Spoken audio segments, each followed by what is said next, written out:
Mesiacov dostala mestská polícia v Partizánskom od občanov 52 oznamov o pohybe túlavých psov.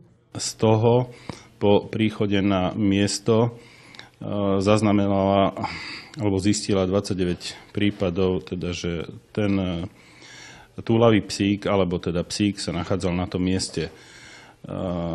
Celkovo z tohto počtu mestská polícia vrátila občanovi 11 psíkov. Zvyšných 18 psíkov muselo byť umiestnených do karanténnej stanice.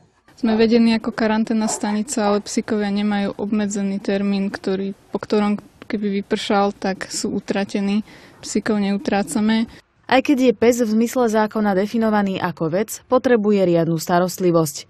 Psíkovia, ktorí sú tu, chodíme sa o nich starať dvakrát do dňa, čiže ráno a večer chodia sa krmiť, púšťajú sa do výbehu a dáva sa im teplá voda.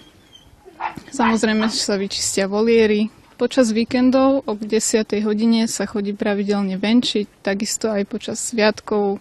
Kúpu psa je dobre konzultovať s odborníkom. Už mám také skúsenosti, že chodia sa pýtať, aké plemeno psa, aká strava, aká starostlivosť, čo to všetko jednoducho obnáša, lebo nie každý vie sa o toho psa postarať. Následne tí psíkovia končia v útulkoch. Tu sa zotavujú po psychickej aj fyzickej stránke. Tí psíkovia sem prichádzajú z rôznych podmienok, sú veľmi oplašení a preto často reagujú agresívne. Jedná sa o to, že psi sú podvyživení, sú v zlom zdravotnom stave, trpia ochoreniami kože, trpia ochoreniami zubov. Pre odchytených psov, najmä šteniatka, sa hľadajú noví majitelia, alebo aspoň dočasná opatera.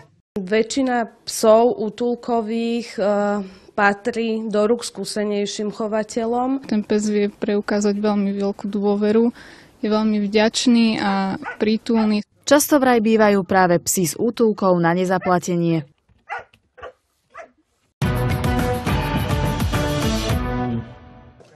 Z doterajších